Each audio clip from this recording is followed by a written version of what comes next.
difference or no difference?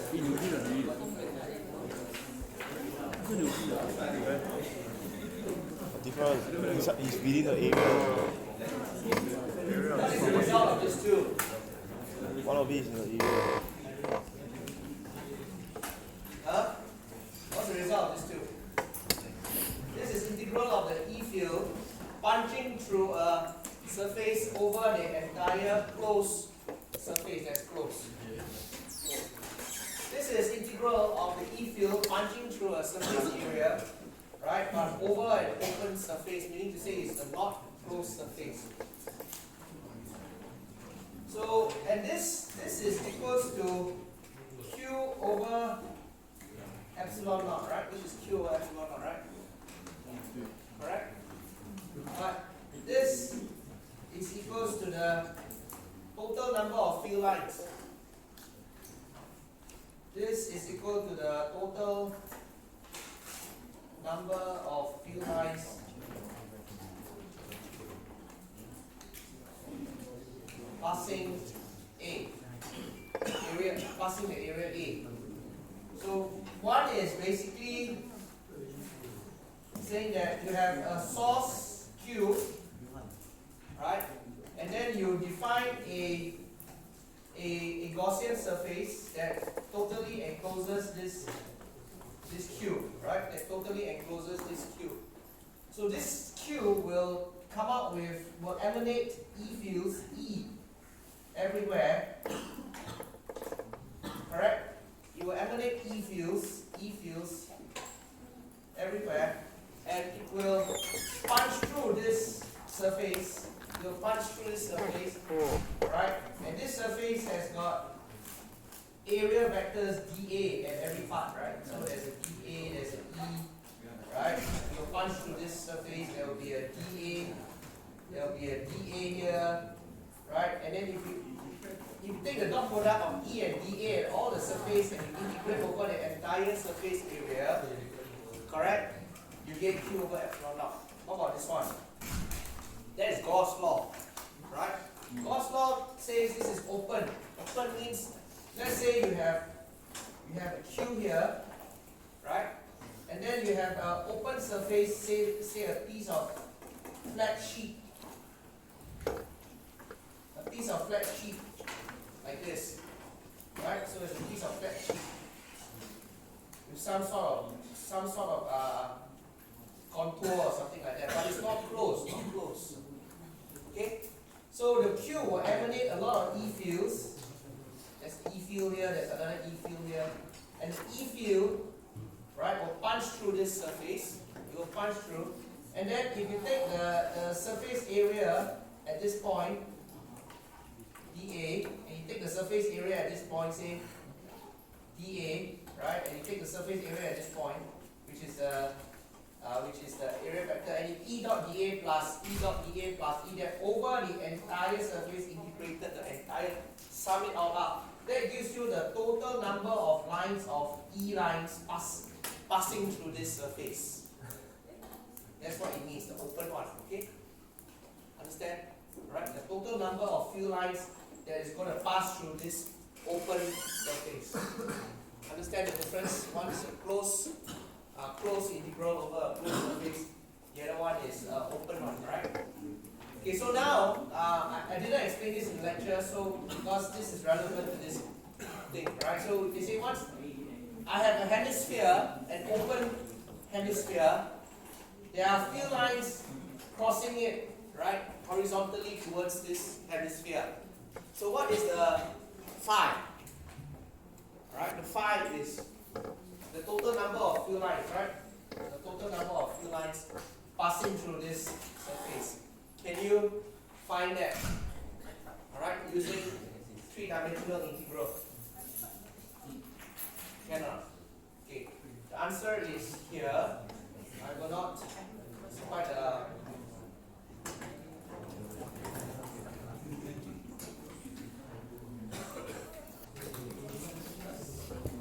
Let's see now.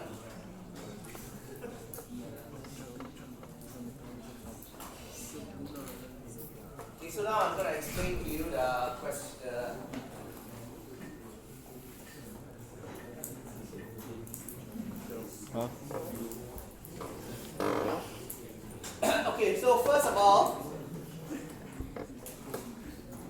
to obtain integral E dot dA, right? Okay, so what we do is that we okay, good. Okay, so the E field is coming horizontally. Okay, so we need to find the vectors, right? So the easiest vector to find is the E vector. If the E vector is coming horizontally and is in parallel to Y, how do you do the E vector? It's just E naught times the J vector, right? Because it's parallel to the Y axis, right? So we got the E vector all settled out already. Understand? Yeah? So that's the E vector all settled out for you already. Okay. So now the next question is that, okay, the E vector is going to punch through this hemispheric surface.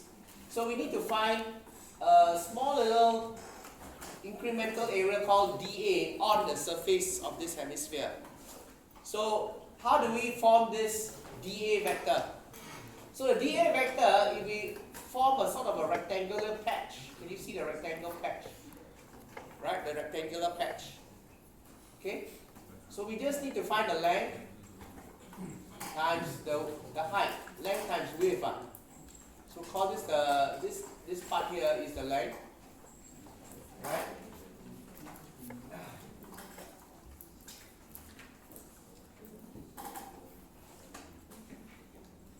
Let me cut it up so I can use my hands, it's easier. So basically I need to find the width times the length, right? Agreed? Yeah? The width times the length. That gives you the magnitude of the dA field. The magnitude. But what about the direction? The direction is the normal. It's the normal of this patch. Yeah, the normal vector that's coming out of this patch. Okay, so we need the direction vector also. Then we can form the dA vector. Understand? Yeah? Okay. So we will define a coordinate system where at the center of the hemisphere is the origin. Right? The center of the hemisphere is also the origin of the coordinate system.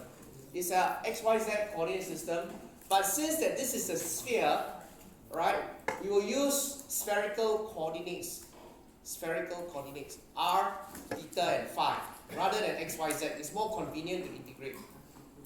Okay, we will use r, theta, and phi. Okay, so we assume that this point is here. All right. So this point is given by the radius vector r. All right. The radius vector r is of course also the radius of the hemisphere. Okay, and it's defined by elevation angle theta. So it's so this is elevated theta degrees away from the z-axis. Okay, and then if you were to bring this point right down, right, drop a normal all the way to the ground, right, this point here will form an angle of phi with the x-axis. So that is that is going to be your azimuth angle phi theta, right? And this is going to be your r vector. So you have one r, two angles to define your point in space on the hemisphere. Understand? Okay. Okay. So now the next question is how to find this length. How to find this length? So if you drop two perpendicular lines down to ground, right? This length is actually this length here, right? Correct? So this length is actually this length on here, isn't it? Okay, so how do you find this length?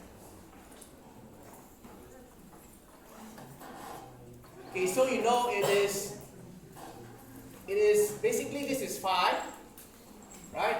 So this is r, right? So this is this is the arc length, right? This is the arc length of r with d phi, isn't it? It's the arc length. Okay? So this length is r. So this length, okay, so this, okay, so this is, if this is r, this drops 90 degrees. So what is this arc here? R sine phi, isn't it? R. So r, this is r from here, right? So r sine phi gives you this line here. So this is the length of this arc, r sine phi. Sine phi. Sine theta, sorry, r sine theta, sorry. Okay. You're right, r sine theta. Can you see the 90-degree angle here? This is 90 degrees. Can I? Okay, this is 90 degrees. So if this r is the hypotenuse, alright, this is angle theta, so this is r sine phi. Okay? So to get this length, right, is this length times d phi, times d phi. D phi is a little, that means if you want to just extend this up a little bit, just extend a little bit, right, that gives you that length.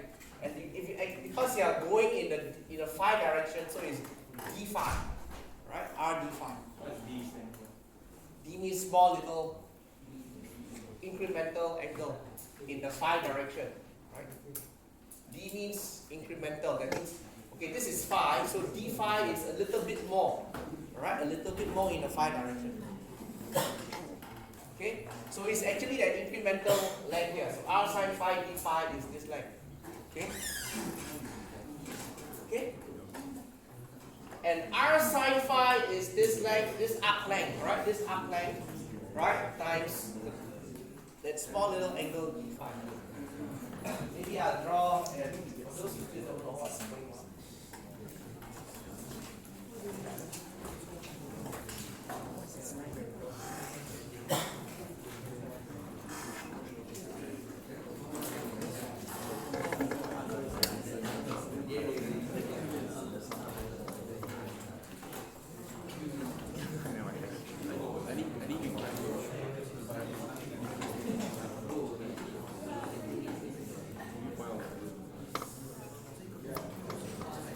Okay, so this is taking the xy.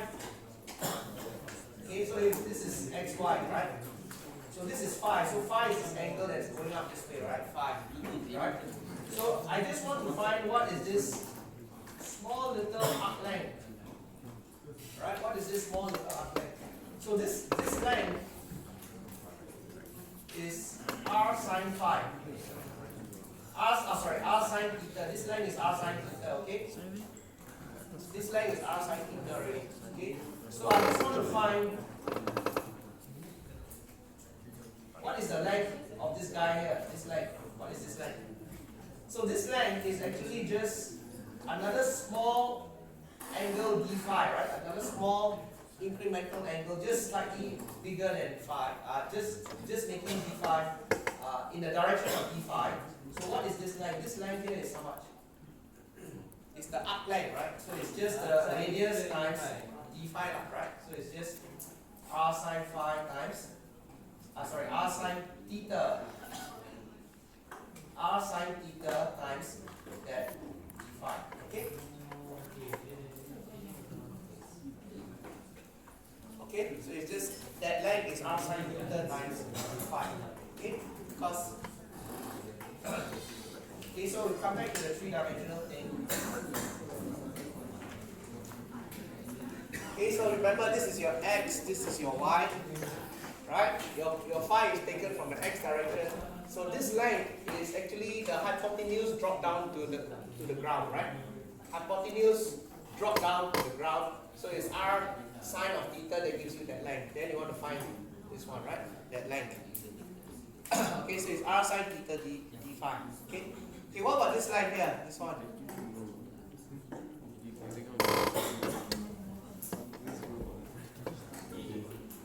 So this one would be just your r vector times d theta, right? This one, right? It's just arc length r times d theta, right? Right. So this one here is just, as I said here, it's just r times d theta, right? R times d theta, right? Alright. Okay, so that's the length. So so basically the length, this guy, times the width, this guy here times the width is going to give you the area of this patch. Okay? So therefore, if you look at the expression, so the expression of the area is, okay, so this is the magnitude, right? R sine theta d phi is this dimension. Then R d theta is this dimension. So if you multiply the two, that gives you the area. Okay? Now you still need the vector, right? The vector is the normal, right? Correct? So it's the normal. So how do you find the normal?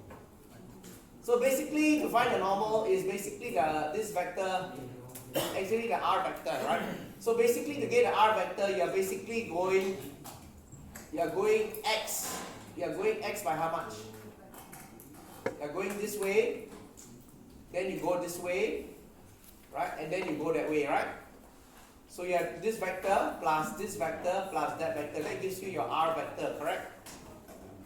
Okay? So that means you're going x by this length. How much is this length? This length is R sine theta cos phi. Can you see that?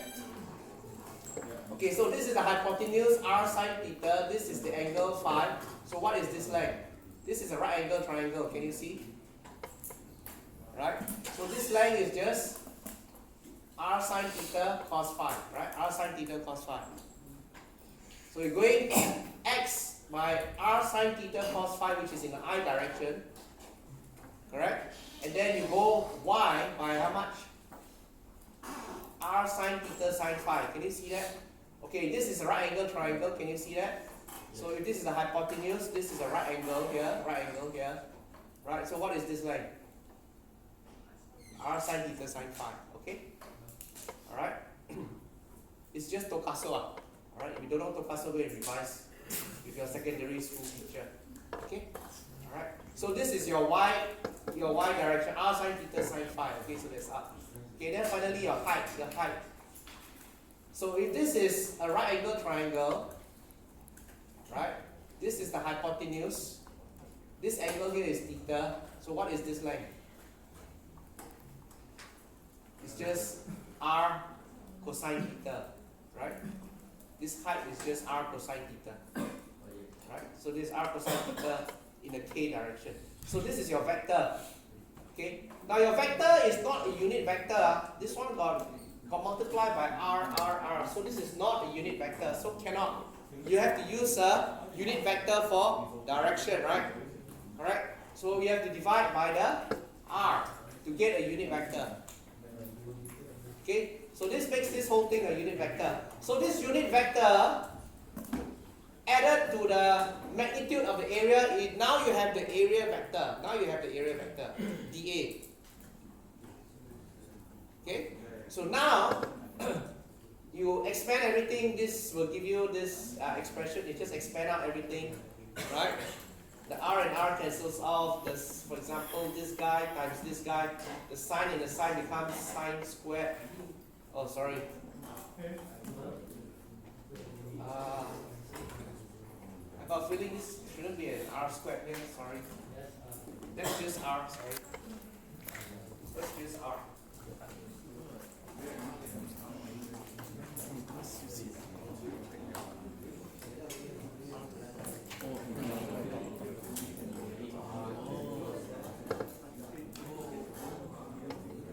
That's just R.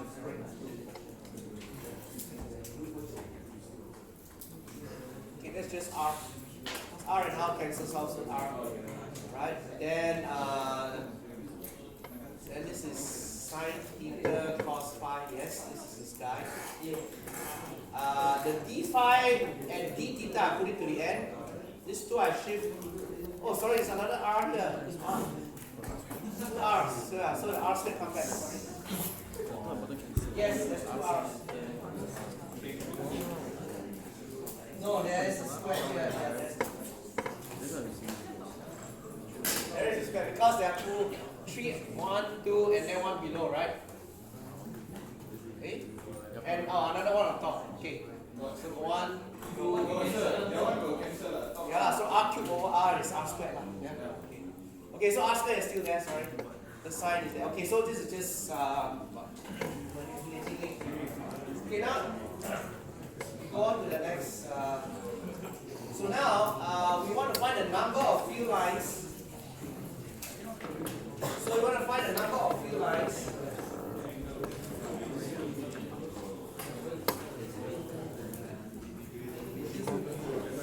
You take the dot product. You take the dot product of E with dA. You take the dot product of E with dA. Okay. Dot product of E with dA. Hang on a moment. Yeah, we take the dot product of E with dA. But if you remember E, E is only in a J direction. E is only in a J direction, right? So you only need the what component of dA? The second component only, right? The I and the K, when you dot product with the E, will be 0, isn't it? Yeah? So this is essentially picking out the second term of the A. You only take the second term of the A. Right? So you just remember, when you do the dot product, just go back to the previous case.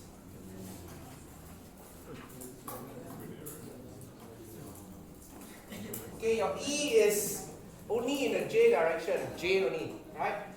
Whereas your dA got I, J, and K. Can you see? So when this take this dot with this, is basically your E naught times the second term only. The rest all 0. Got it? Okay. So it will be E naught R squared sine theta times sine theta sine phi. That will be the answer of E dot dA.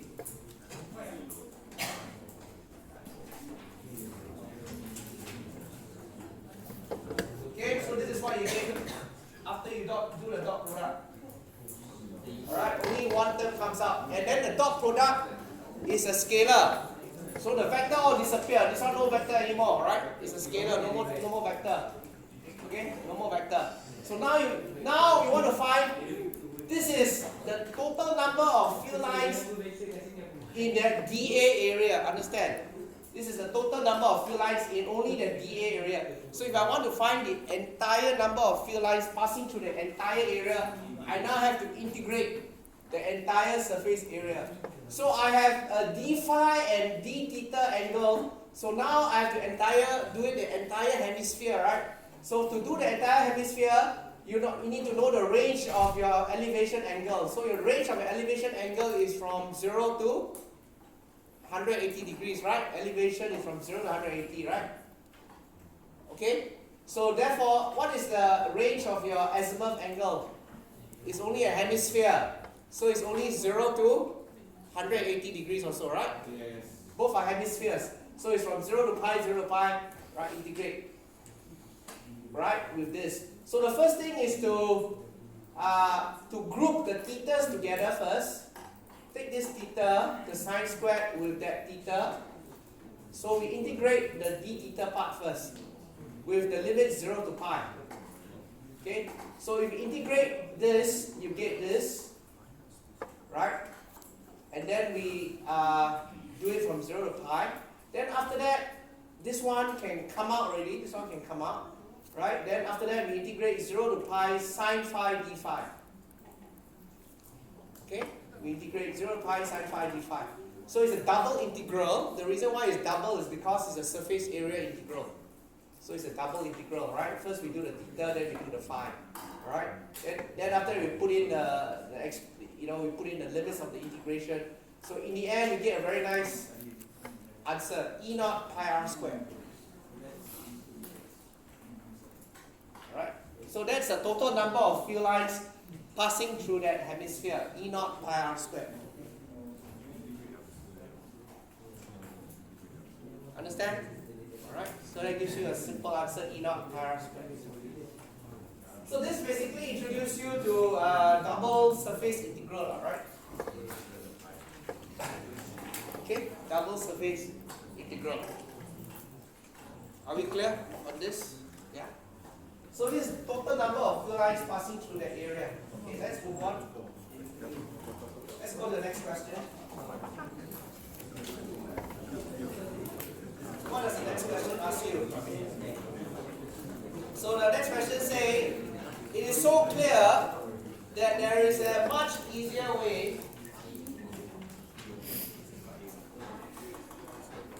what does it say? It is so clear that there is a much easier way to obtain this integration. Right? Part B. Much easier way. Right? Without double integration.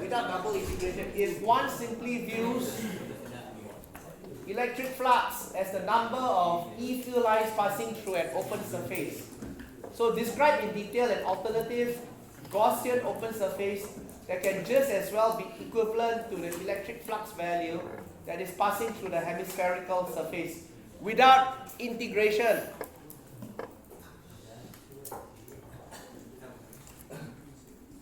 Without integration.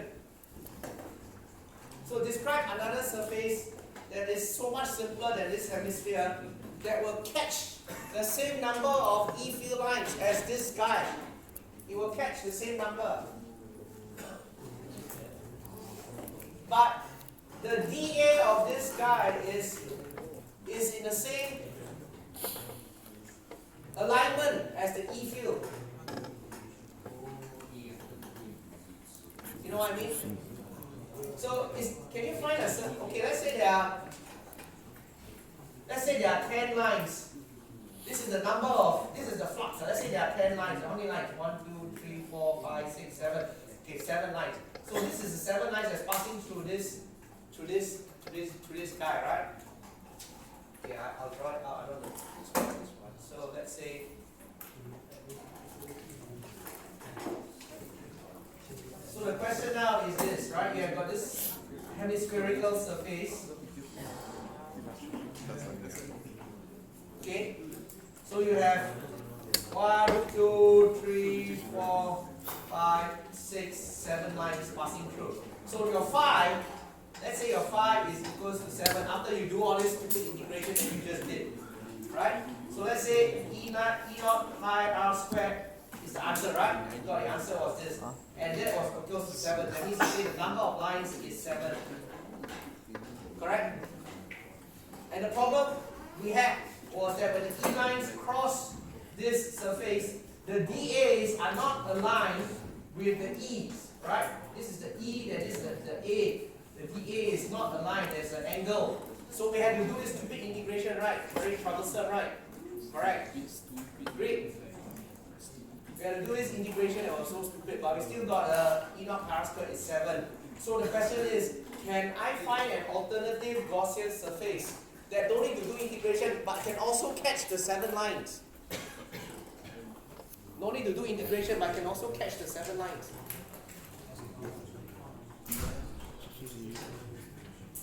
You can't count, I'm just giving an example, this is 7 now, right? So how to catch this 7 also with just another surface? This 7 is just given to you, okay? This is pull out from the air one. Okay, just give that. So cannot say I catch 7. So how to find a surface? Give me a surface. Think of a surface that the E lines and the dA lines are aligned. Just a flat piece of this. Also can, right? Can I define a flat piece of this? It's a disc. Just flat. Not the hemisphere, but a disc.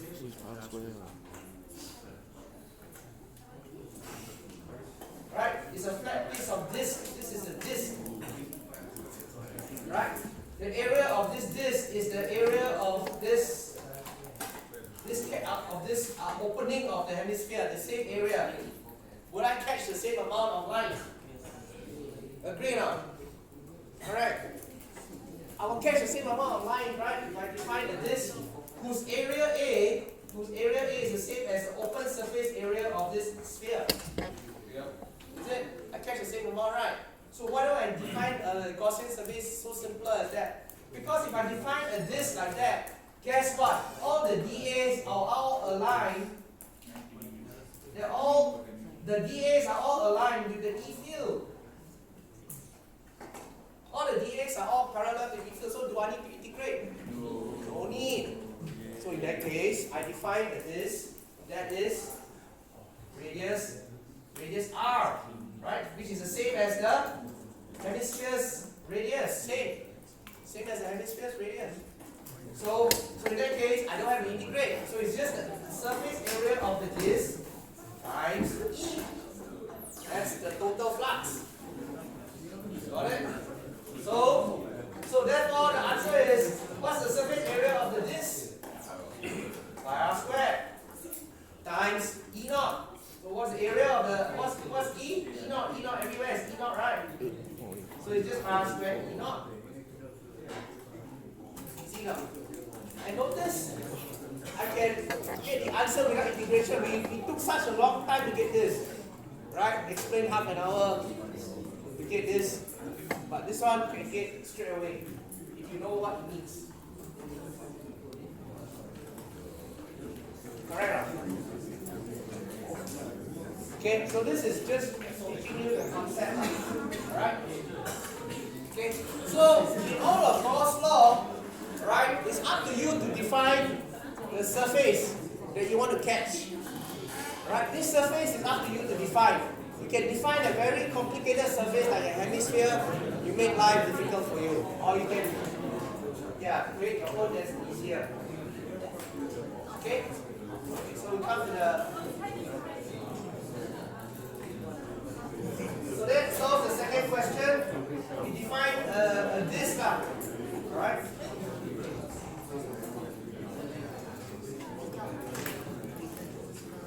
Yeah, so we define a disk, right? Okay, we define a disk.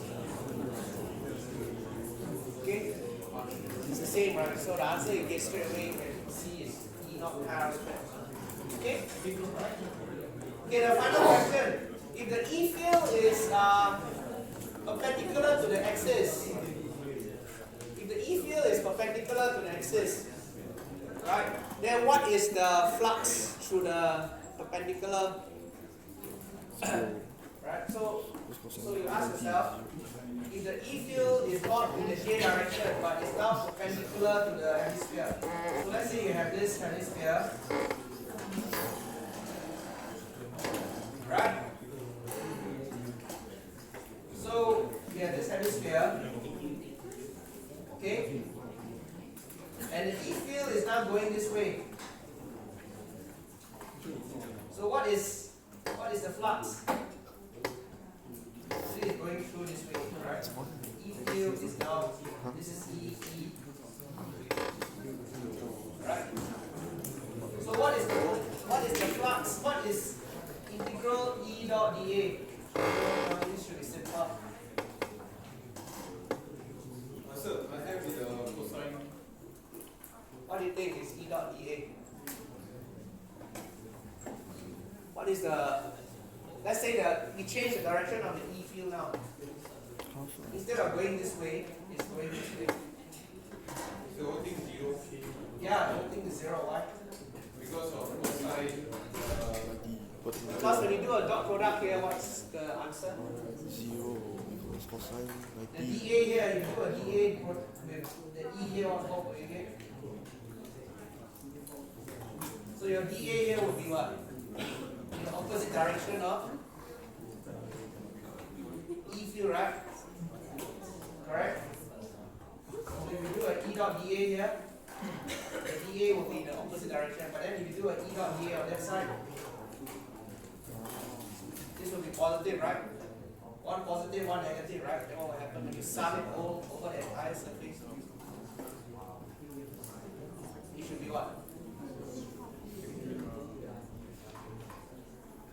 So this is E dot dA.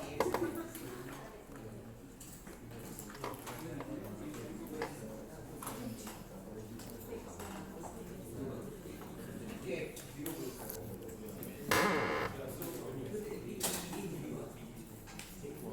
So if you look at there, there's a dA here, but the dA is pointing outwards, always pointing outwards. The dA is at the bottom is pointing downwards. So E dot dA here will be negative. This will be a negative value. Here will be a positive. So you sum the positive and negatives over the entire surface, what will happen? A big zero, a big fat zero. You get a big fat zero. So, Yeah? sorry, the formula even. Then the cosine the theta. Yeah, same. So if you put it Angle the same here. This theta here, the angle is the same. This angle here, the same because it's symmetrical. Okay? Symmetrical. Understand? Yeah? Okay? But the direction is the opposite, so one is negative, one is positive. The sum is negative. Okay? So that means the total number of field lines to this surface will sum to 0. Alright? Sum to 0. Okay, we solve the first question, let's move on to the second.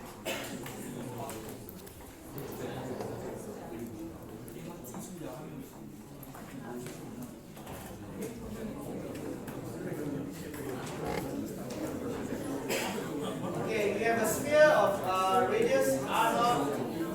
In this one, we have to use Gauss law. It's not very easy to integrate. The inside of this sphere is taken out. Is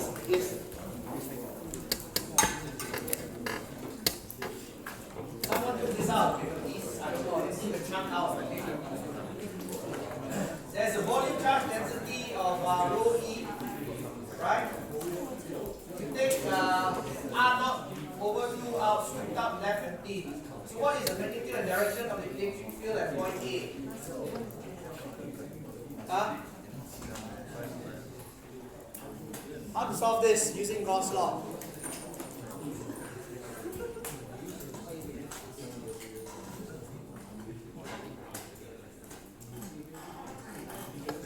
Okay, so the idea is very simple. We can use superposition. Instead of using this kind of irregular charge system, this is very irregular, right? Why don't we use two regular charge systems? Cannot. Can we use two? How do we have two that is equivalent to this single one? How? Can we use two regular ones that is equivalent to one single one like this? How?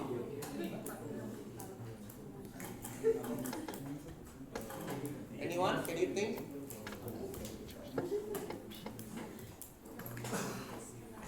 You know what is superposition, right?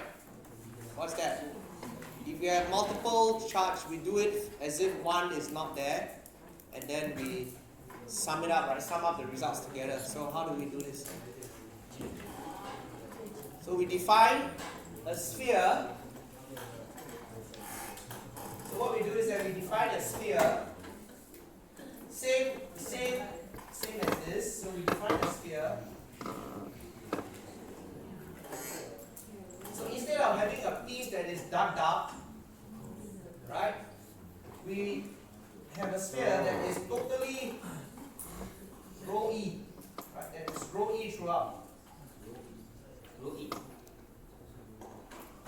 Rho e is the charge unit. That means rho e is the volume charge density, right? That means it's totally rho e. There's nothing dug out of that piece. Understand? Coulombs per meter cube lah. If you look at it lah, rho e is the volume charge density. Coulombs per meter cube. So rho e is how many coulombs per meter cube? Okay. This is the Greek word rho lah. R-O-H lah. Rho. So this is basically we are defining a solid sphere with nothing dug out, right? With nothing that's dug out. Okay. Okay. So is that, can we find the E field of this sphere? EC or not? Inside, outside, we just draw a Gaussian shell, isn't it? Right? A Gaussian spherical shell. We can always find the E of this sphere. Easy, right? We did it before in the lectures, right? Okay. But how do we get this? This is not equivalent to that. This is not equivalent because it's not got something ducked up.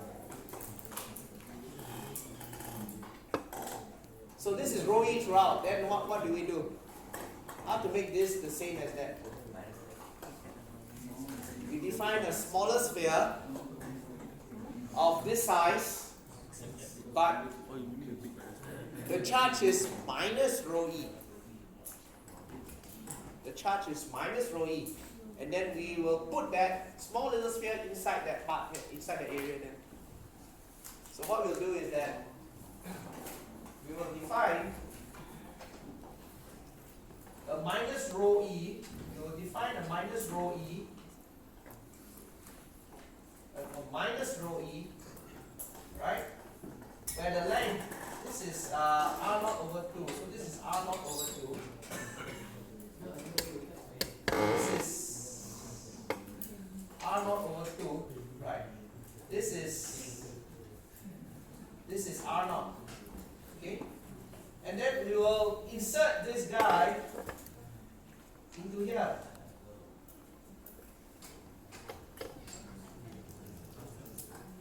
We will take this guy and we'll insert into here. Right? And as a result, the rho E of this original big disk plus the minus rho E is equivalent to what? It's equivalent to that whole, isn't it? So we have two systems. So now we treat each of these guys, right, independently of each other. So we want to find an E field of this guy. We assume this guy is not around. Let's say you want to find an E field of this guy. We assume the big one is not around. And we find an E field. Then if we want to find an E field of the big one, we assume this guy is not around. Alright? We find an E field at that point. And then after that, we sum the two together. Understand? That's how we do it. This is called superposition. Okay, so they want to know what is the E field at point A.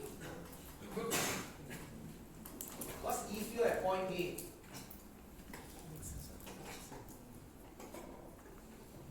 So what's the E field at point A?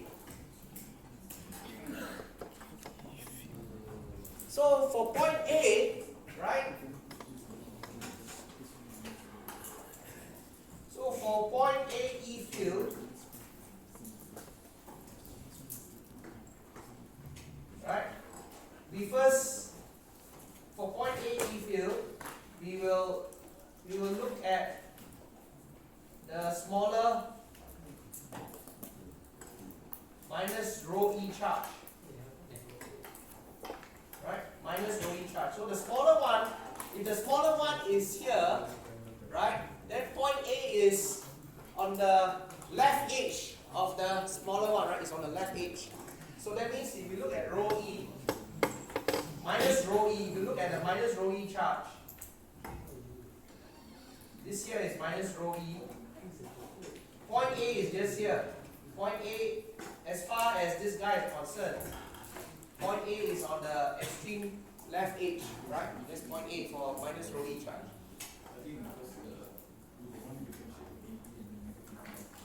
Right?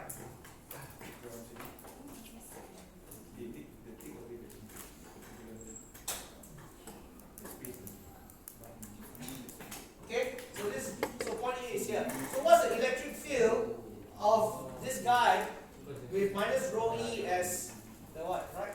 What is it? So we define a Gauss shell, right? So we define a Gauss shell that, okay, we know that the E field of this guy is coming out like that, right? The E field normal to the surface. Alright, so there's the E field of this guy. Sorry, E field is going in this way. The other way. Because it's negative, the E field is going this way. Alright.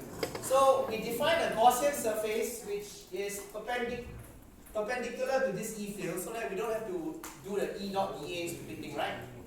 We find a Gaussian surface Alright, just on the surface of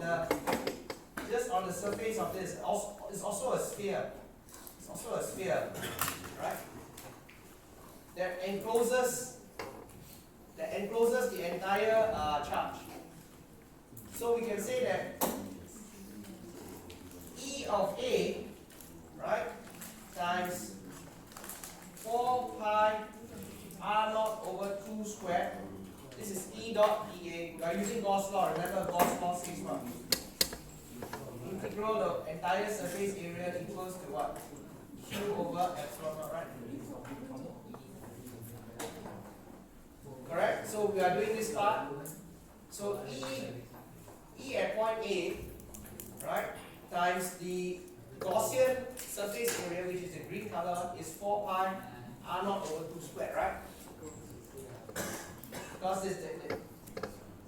this is r naught over 2, right? Correct? That is equals to the charge enclosed, right? So the charge enclosed is minus rho E times the volume, right? 4/3 volume, right, of this piece. So maybe minus 4/3 pi r naught over 2 cube divided by epsilon.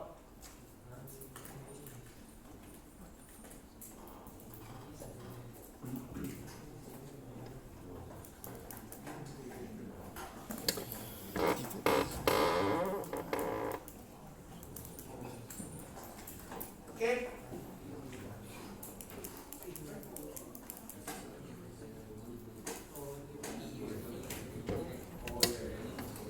So therefore, A is just minus rho E r naught over 6 epsilon naught.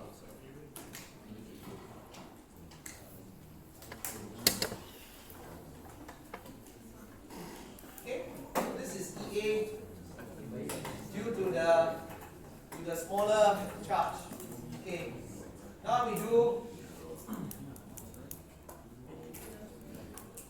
E field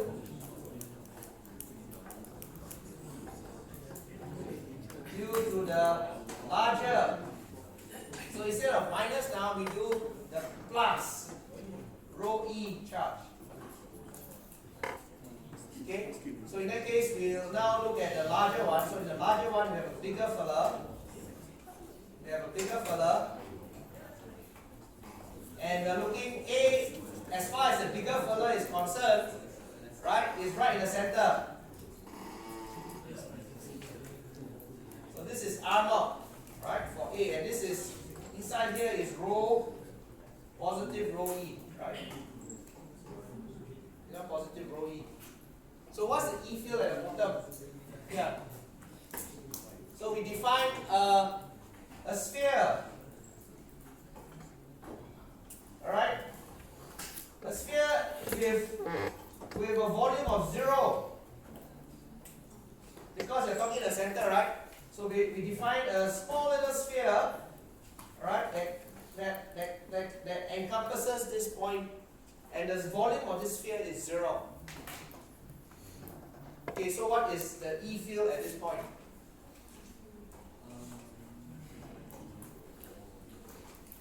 Well, if the volume of the sphere is 0, V is 0, do you think it will be able to contain any charge? 0 lah. Okay? So therefore, E of A is 0 for the big one. Understand? So now we just add these two. We add. Alright? To get this one. To get the original. Okay? So therefore, for original, E of A is just this guy. Minus rho E R naught over 6 epsilon naught. Right? Because it will be this plus this. Right? This is 0.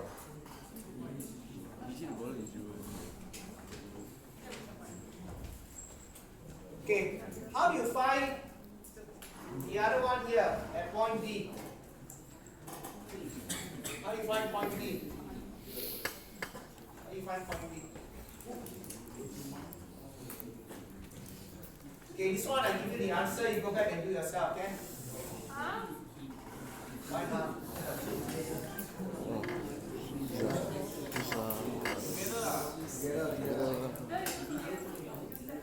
Do yourself, okay? So now, for this case, for point B, you do the same thing as well. For point B, where will be? For point B, you do the single one is also the same, right? But now your B is not there anymore. Where is your B? Where do you think your B is? It's about, what's the distance from between A to B? So your B is not there anymore, but R not away. So your B is down here. Your B is down here. For the second case. So what do you do for finding the E field at this point B for this case? So you are not away. So what do? You define the Gaussian surface. Where? How big should your Gaussian surface be? It would be R0 over 2 plus another R0, right? So you define a big sphere like that. A big sphere like that. And the sphere of this one here will be what? R0 over 2 plus R0 is how much? 3 over 2 R0, right? Half plus 1 is 3 over 2 R0. And then you do the same thing. So now it will be E, no, so it will no longer be EA, but E of B times what? 4 pi 3 R0 over 2 squared equals to what? Minus rho E times the same thing, the charge enclosed. So you got the one for B already. Then you get to do your expression. Okay. But for this guy, now let's do the one for this guy. Where will B be for this guy? It will be right at the edge here. It will be right at the edge here, right? Your B for the bigger guy is right at the edge here. It's right at the edge here, right? The B, this is A, right? For the bigger sphere, right? The orange one, the B is on the left edge. So basically your B is here, right? For this guy, for the bigger one. So what do you want to define? A Gaussian surface that is exactly at that where that B is. Okay? And then what's the answer? So it will be exactly something like this, but this will be R0, this will be R0, instead of R0 over 2, this will be R0. Alright, it will be the same as that. Very similar. Go and get it and then. Okay? Okay, now you do yourself. Okay? Okay, let's move on.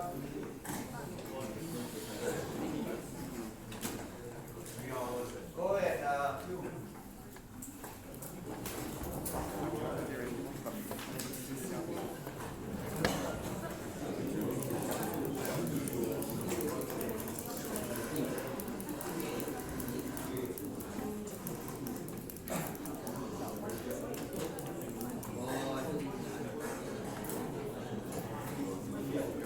Okay, three very large sheets are separated by equal distance of 15 cm. The first and the third sheets are very thin, non-conducting, and have charge per unit area of sigma 5 microcoulombs per meter squared. So this is class This one here is plus sigma. This one is negative sigma, right? 1 plus, 1 negative. The yellow color one is non-conducting, it's not metal, right? The middle sheet is conducting but has no charge. The middle one is a metal, so this is a metal. Right? There's no charge. Okay? So what is the electric field inside the middle sheet? That's easy. A middle sheet is metal.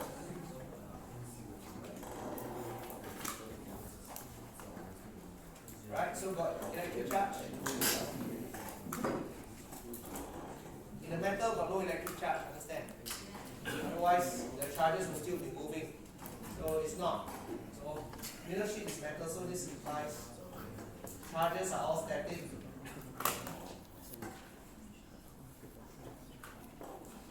So this implies there can be no E field. Otherwise charges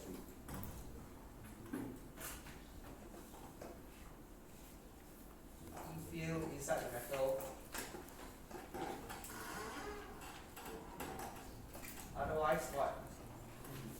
Charges will still be moving.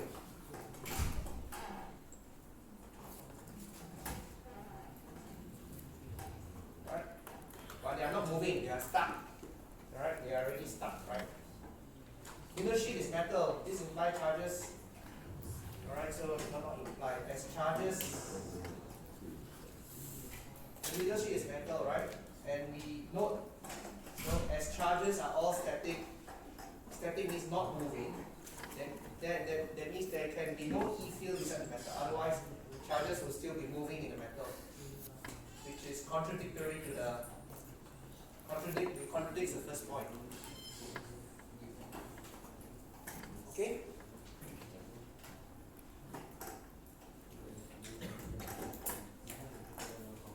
So that's a contradiction. So therefore, if we say it's static, there's no way that there can be an E field in the metal.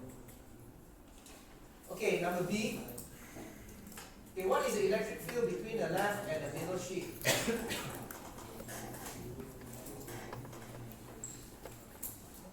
So what's the electric field between the left and the middle sheet? The left and the middle sheet. Okay, so what we'll do is that so we have this guy here.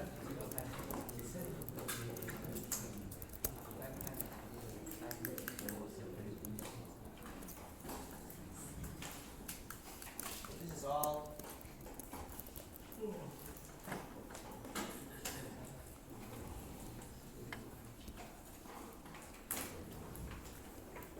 And then we have the metal in the middle. The metal here. Thick metal.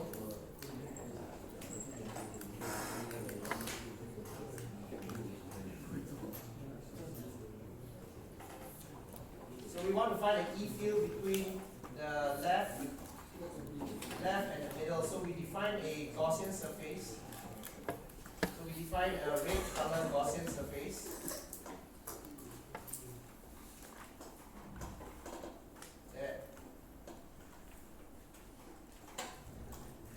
That basically,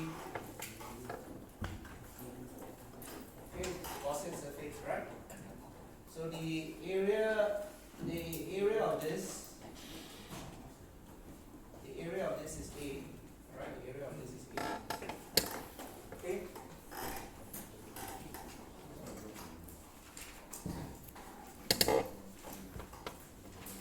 Okay. All right. So now we know that for a infinite plane of charge, this guy will give an E field. This guy will give an E field of how much? This guy will give an E field of what? Infinite plane of charge. Sigma over epsilon naught. That one we obtained not long time ago, right? And this this guy here, for an infinite plane of negative charge, this guy will add on, right? Maybe I draw this color blue. This guy will.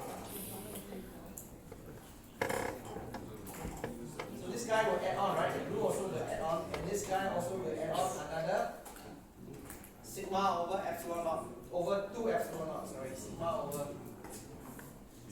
over 2 for this guy, and then the blue one is also due to the blue one, right?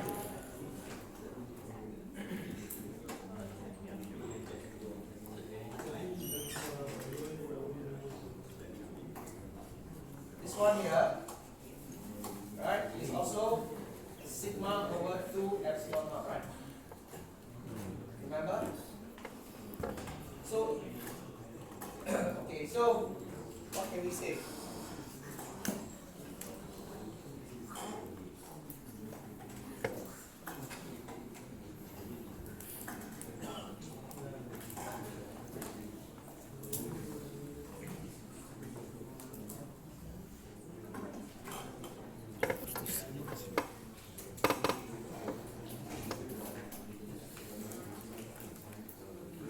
Okay, so for Gauss law, can we show that is equals to sigma over epsilon naught? So remember we had, if you add these two, they are in the same direction, so the total is how much? Sigma over epsilon naught, right? Yes. Alright?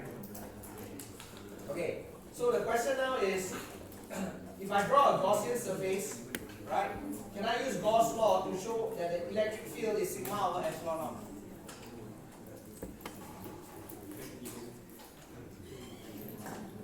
Huh? Cannot. Okay, so we know that the E field between these two surfaces,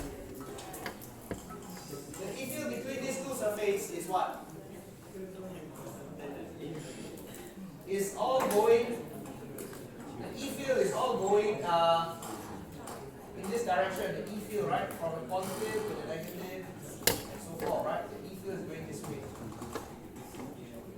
Okay? Yeah? Okay, so the action of the E field is only on this surface, right? So even though I define a Gaussian surface, the action is along this part here only, this part here. Okay, so therefore I can say that the E field, let's say this is the E field. So I call this the E field, right? The E field. So E times the area A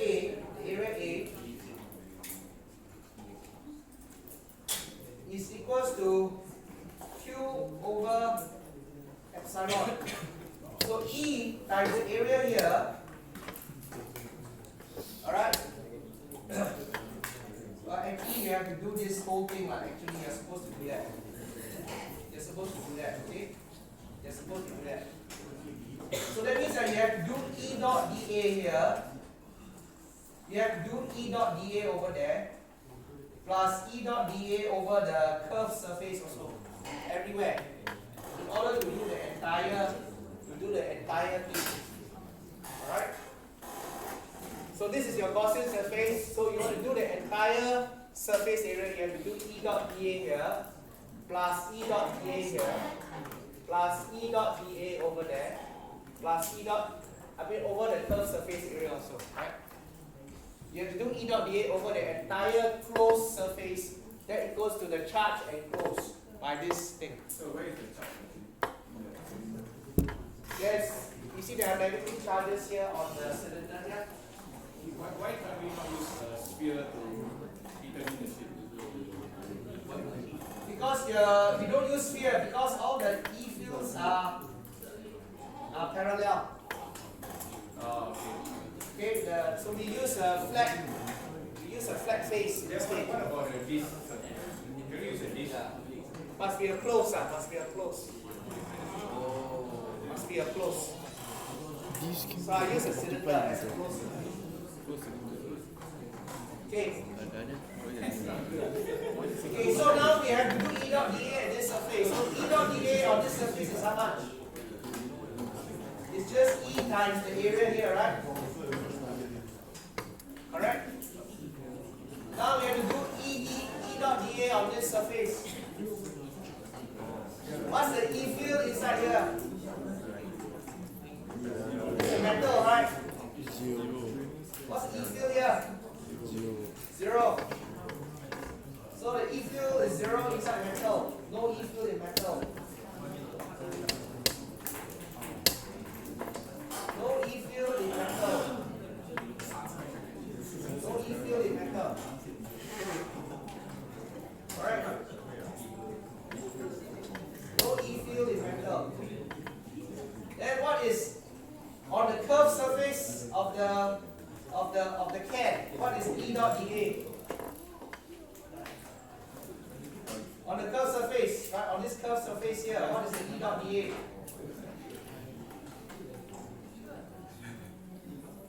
On the curved surface, what is the E dot dA?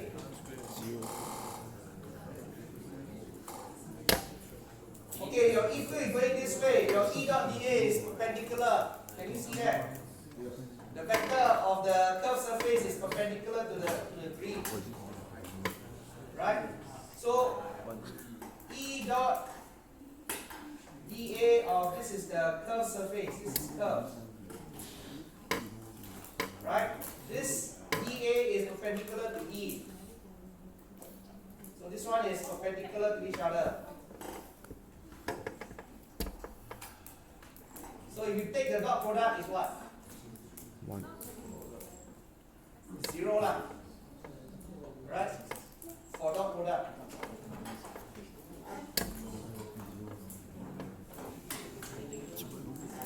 Right? This is E dot dA of the curved surface. So if I put curve, right? I'm going to integrate over the entire curved surface. So E dot dA is 0. Because the area vector of the curved surface is perpendicular to the E vector.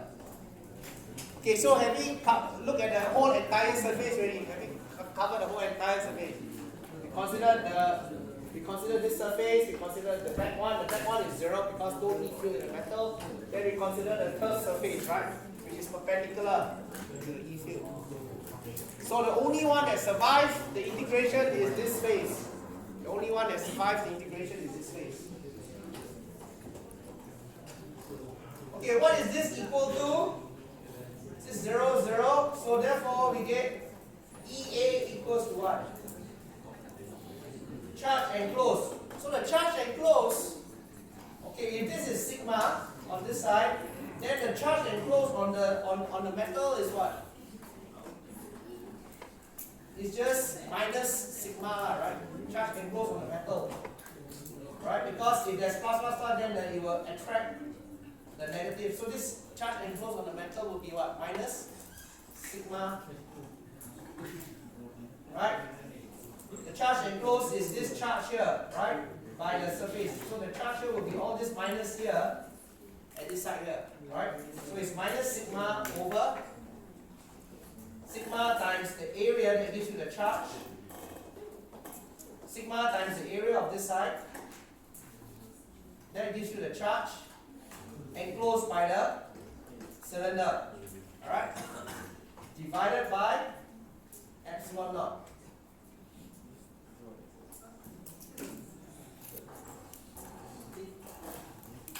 Okay? Now, this E dot dA is a negative value. This is also a negative value. Why is this a negative value? This one here is a negative value. Why? Because E is going to the right, dA is going to the left on this surface. So you take the dot product, this must give you a negative value. Yeah, E is going to the left. Can you see that? Your E going to the left. Your A is going to the right. So the dot is also negative. Can the Yeah? can the DA go towards The A is always the A vector is always outside, going out. okay. It's always going out of the closed surface. So therefore, the E is sigma over epsilon naught. E is sigma. So this is similar to what we did the last time, right? So yeah, this is obtained by Gauss law. Very, very easy to understand. This is obtained by Gauss law. Remember, for an infinite plane of charge, for an infinite plane of charge, you remember we had to integrate to find the E field, and we found that for the positive plate it was sigma over 2 epsilon naught, and then for the negative plate it was sigma over 2 epsilon naught. Then the total E field inside was sigma over epsilon naught. So with the Gauss law, it is so much faster to get that.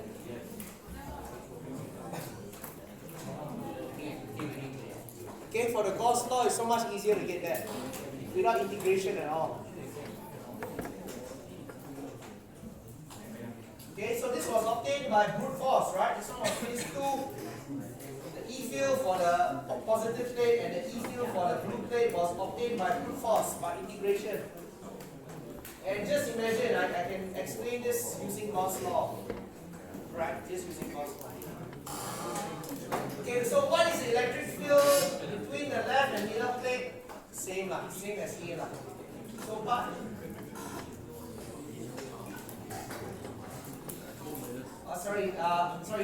number C. So what is the electric field between the middle and the right sheet? This one and this one. So part C is the same. Same as B.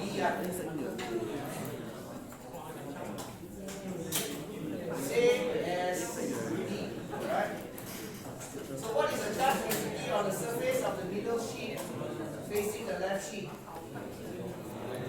This is not obvious, right? For the middle sheet facing the left sheet, if this is plus sigma, that must be minus sigma.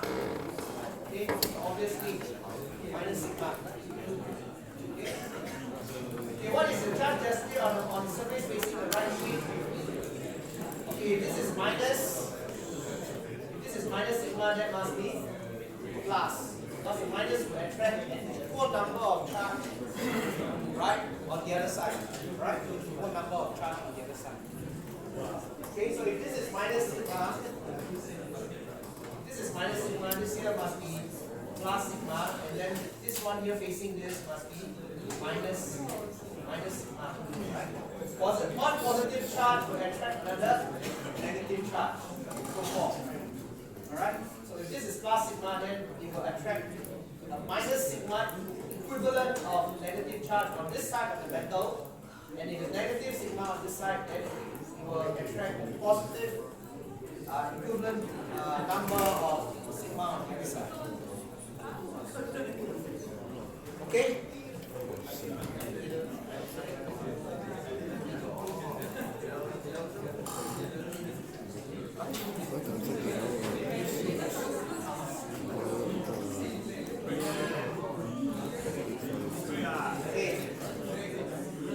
Final question for today, and then we'll go to the lectures again.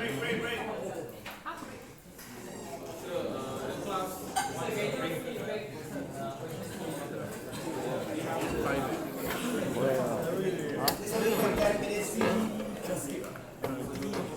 Okay, so let's use the Gauss law again.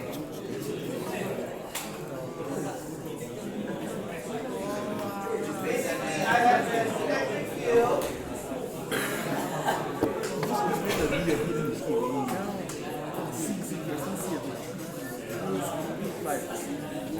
So I have an electric field, and the electric field has got a I and J component. It's got an I and J component. And the I and J component is got some constants here. A is a constant. Okay. The E naught is a constant. Right? It's a constant. So the only thing is that the E field is a variable. It varies. It varies according to Z. Right? It varies according to Z. The E field And that means if this is your z, if this is your z, if this is your z, z is this direction. So your E field is, so when z is, if you put z equals to 0, your E field is 0, something like that. You put z equals to 1, your E field is something else. So that means your E field is different as you go up the z axis. Understand? That's what it means. And you have two E fields. One is this guy in the I direction. That means one E field is coming this way. And then you have another component that's going this way in the J direction. You have two. So the resultant E field is the vector sum of these two. So the resultant is this vector, right? This double arrow vector. So the E field is going something like this way, alright? Some sort of at an angle. That's the E field. Okay. So the cube has sides parallel to coordinate axis. So what is the charge inside the cube? What is the charge inside the cube? So what is the charge going inside the cube? So we have to do, right? So what we have to do is we have to do integration over the closed surface E dot dA, that will be Q equals over epsilon naught. You have to prove. Of course, we know the answer is 0, but we have to show that. Alright, we know the answer is 0. No charge enclosed. Correct? So the E, but we have cube for how many sides of the face? 6, is it? 6 sides. So we're going to do an enclosed integration of the cube. We have to integrate 6 times. So we look at that. Since the E field is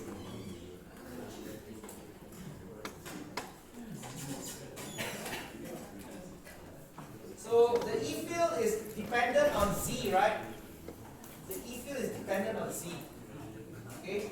So we have to also look at a case that the E field is dependent on Z. So we look at,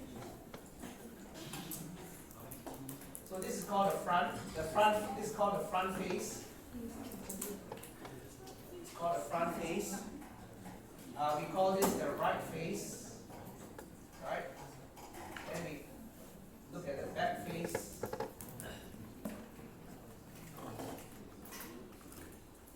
Right? Okay, we look at a narrow strip, right? We look at a narrow strip, right? Because it's a function of Z, or E field is a function of Z. Okay, so front, right, back, left. Okay, do we have to look at top and bottom? Top and bottom face. Do we have to look at top and bottom? We do have to, but so basically we have to look at E dot. So this is equals to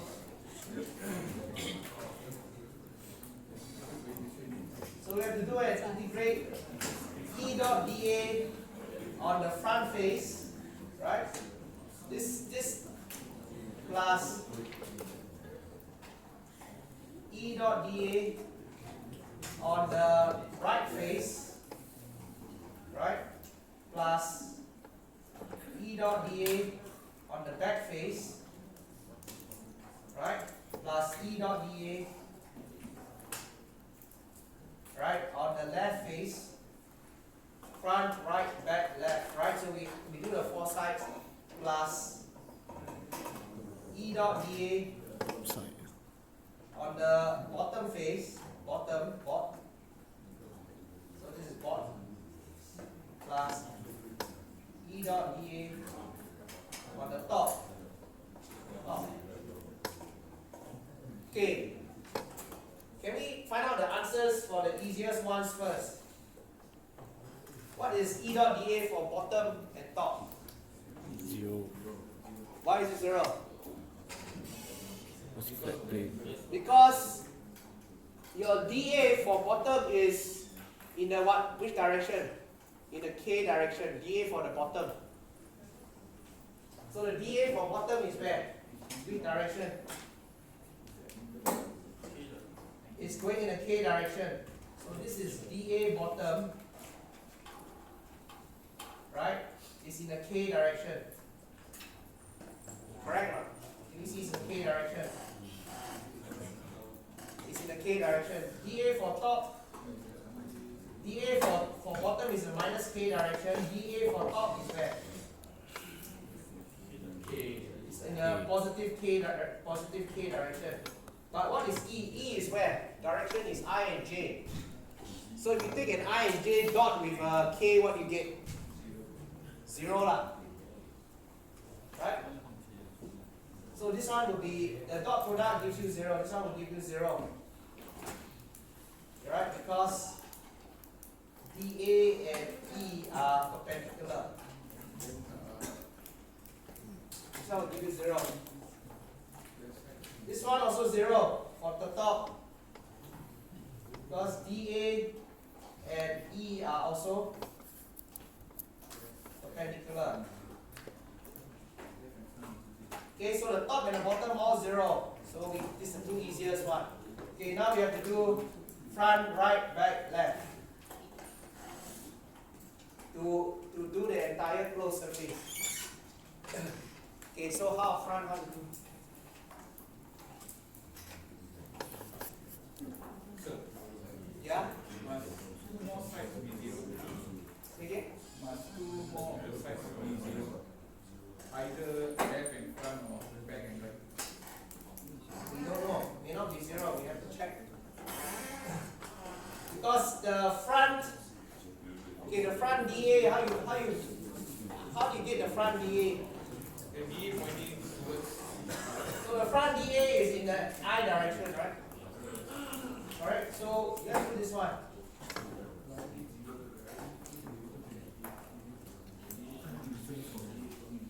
So dA for the front, right, is the magnitude of this.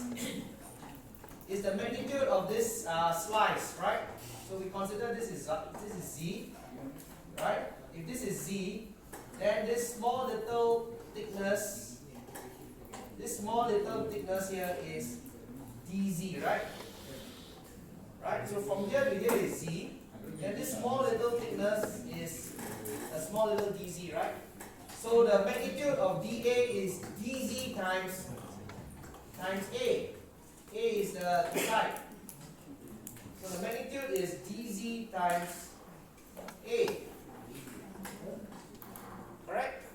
That's the length times breadth. dz times A is the area of the curve, right?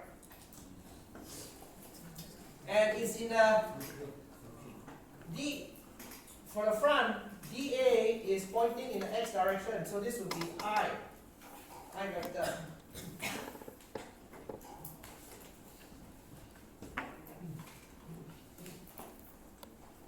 Okay.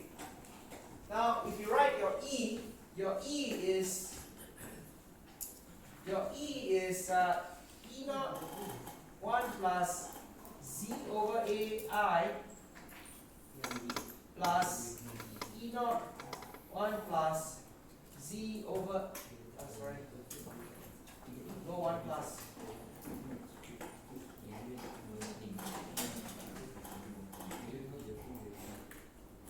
Okay. So if you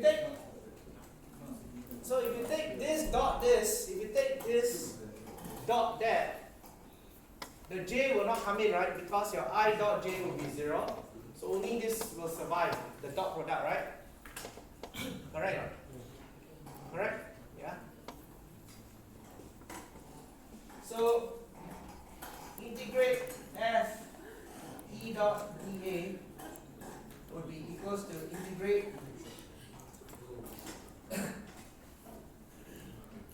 will be this times this. So this will be E naught is a constant, we bring it out. A is a constant, we bring it out. Right? Then your dz comes inside. Then this will be 1 plus Z over A.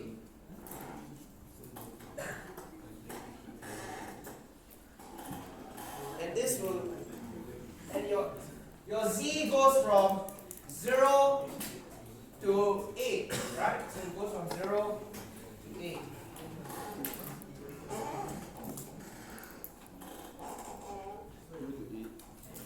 Okay, correct.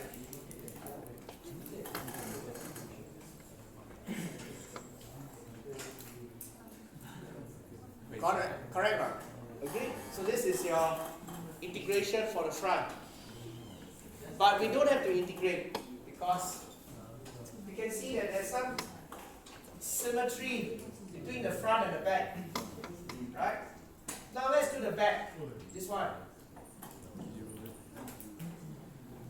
Let's do the back. And we can also say that integrate back will be E dot dA, but the E is the same. The E is the same, isn't it? The E is the same as the previous E. It's only one E in this case. But the dA at the back is what? If the front is dZA times I, what is the back? Times the minus, isn't it? Because it's pointing the other way. Look, the back and the front are facing. So the dA for the front is facing this way. So its dA for the front is this way. Then the dA for the back is what? The other way, right? The other way. They're opposite of each other. Alright? So for the back, right, is minus. The same is the same. Exactly the same. So if you take this and this, you're going to add together, what will happen? So if you add this together, you get 0. This plus this will be 0.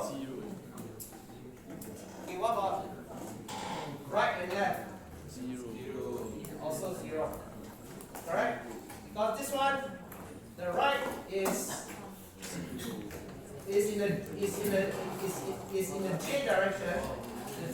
The dA will be in the J direction. This dA will be in the minus J direction. So this and this will also be 0. So this plus this will also equal to 0. This plus this equals to 0. So this plus this is 0. This plus this is 0. So the entire integration is 0. No charge is enclosed inside.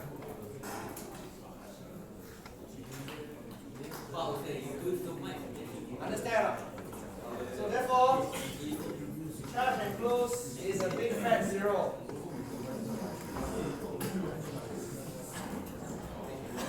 Okay, go back and polish it up yourself. Okay, we take a 10-minute break. Then we come for the lecture.